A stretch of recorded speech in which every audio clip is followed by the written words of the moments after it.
Lesotho is a small country landlocked within borders of South Africa. The country is faced with widespread unemployment, inequality and poverty.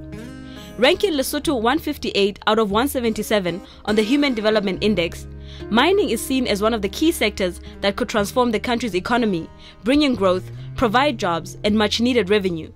In 2012, the government of the Kingdom of Lesotho constituted a fully fledged Ministry of Mining in recognition of the growing importance of the mining and minerals sector in the national economy. The mining and minerals industry, which is dominated by diamond mining, is expected to contribute upwards of 15% to the country's GDP in years to come. The government, through its new Ministry of Mining, has spearheaded the development of a mining and minerals policy, aligned to the Africa Mining Vision and which operates within the purview of the country's Vision 2020 and the National Strategic Development Plan. The mining industry in Lesotho is considered to be the most important sector for the economy because most of the revenue for government comes from the mines. The mining sector, although we know that it doesn't employ a lot of people, it's a capital-intensive sector, but it does have a lot of employment for Lesotho. There was a need for a new policy in terms of the mining, and in fact there was a need for a policy. A policy did not exist. Historically, what took place is that individual investors would undertake negotiations with government and come up with an agreed terms of reference of how they would invest and what their expected rates of return would be. On a one-to-one basis, that's not sustainable. It doesn't encourage investment. A policy was needed because it basically defines the expectations and gives investors a degree of certainty as to what the conditions are in the investment framework in the country. In 2012, Lesotho went on elections, and then after elections, government saw it fit to set up a different ministry, which is the Ministry of Mining, because initially it was under the Ministry of Natural Resources, where mining was just a department of that ministry. So because of the sector, the importance that we attach to the sector, the government decided to set up a different ministry so that we can put more emphasis on the sector. In 2009, the heads of states and government adopted an Africa Mining Vision, and as a result, we requested UNECA to assist us financially and technically to develop the policy, and also UNDP was involved. So they have been very, very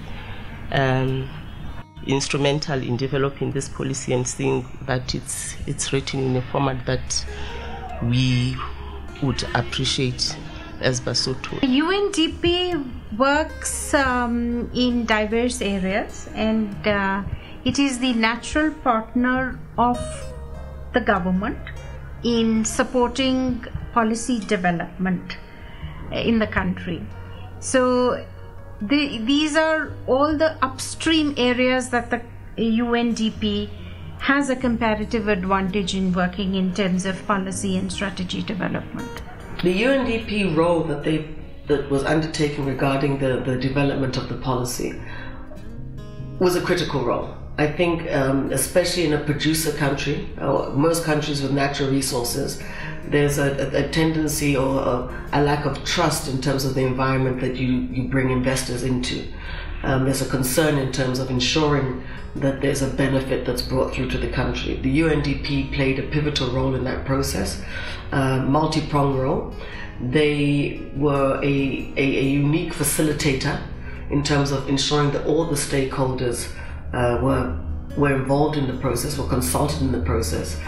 It was a unique perspective in terms of having a process that involved communities, but very much in line with the government's agenda being an inclusive government. So that process of the facilitation, the access, and indeed driving the process was pivotal. I don't think it would have been successful had it not been with the participation of the UNDP.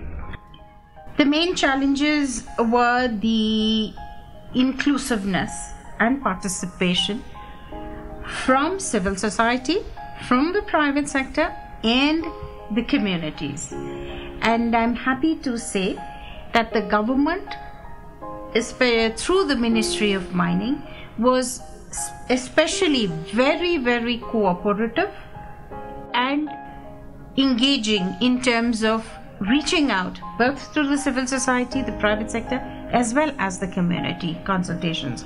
This mining policy is perhaps the first policy of its kind where the government has engaged in such a wide-ranging consultative process before coming up with a final draft document.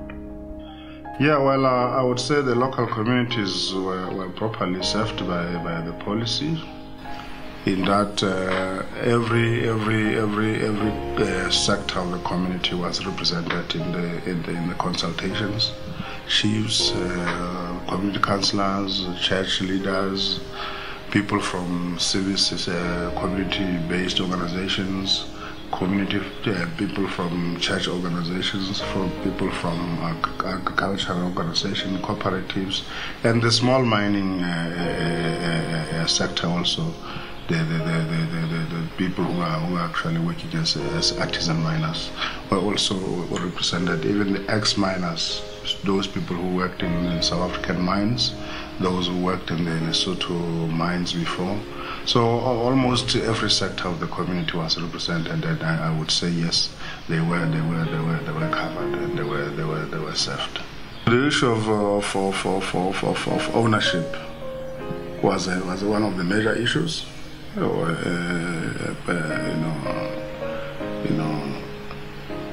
We understand that Lesotho owns or co-owned the endowment, but it was the proposal of almost the entire districts that a similar arrangement be done with other mining companies.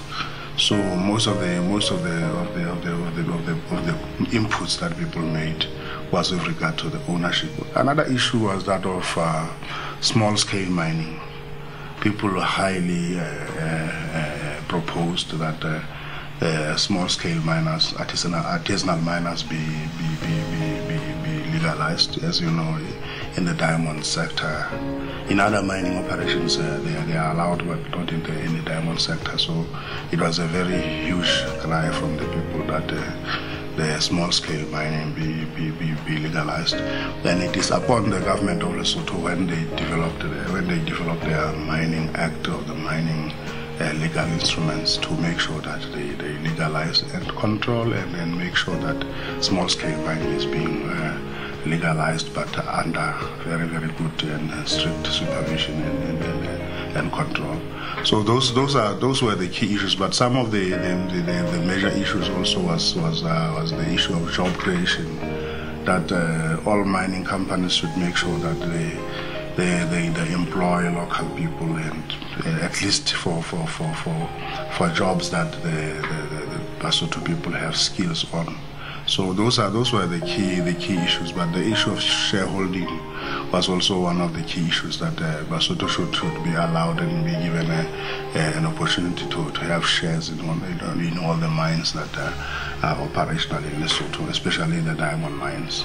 In this mining policy, that issue of artisanal and small-scale mining has been addressed. And when I say it has been addressed, means it gives it more transparency as well as predictability and greater regulation. Greater regulation was required because these are seasonal miners, they are poor people, and artisanal mining can actually be exploitative, both for the environment as well as for the small scale miners. So therefore, policy direction in this regard was very essential. And with this, the government can at least ensure that appropriate mining practices are followed, because they don't even have the technology to do so. So appropriate practices are followed. They are doing it in designated areas so as not to harm the environment, and also that these practices are going towards poverty reduction. In the mines, there will be clinics where they will also dispense medication for HIV and AIDS.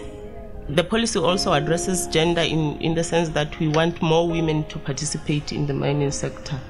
So that issue is also embedded within the policy to ensure that we retain skills, we retain the employment, and make sure that women are also trained in areas which are needed in the mining sector. We have 4 to 5 mines potentially coming online. Those mines do come to fruition. We'll then have an opportunity for additional downstream activities from those mines, including ours. So I really do believe the ambition of government to have a GDP contribution of 15% is a realistic and an achievable ambition, and the policy will contribute materially to achieving that.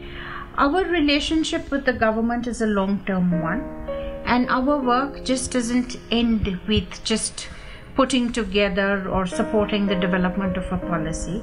Essentially, we are committed to providing continued support to the government. You can achieve really good results quickly through a collaborative engagement.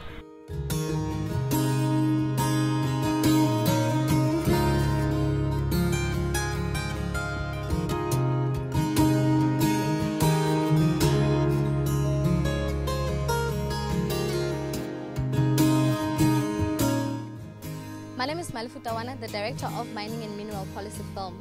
What I've learned during the production of this film is that time management is very important. Should there be changes that the client want, you should be able to do it with no pressure. I've also learned that mining sector is very important to our country in terms of economy and creating employment for Basotho people.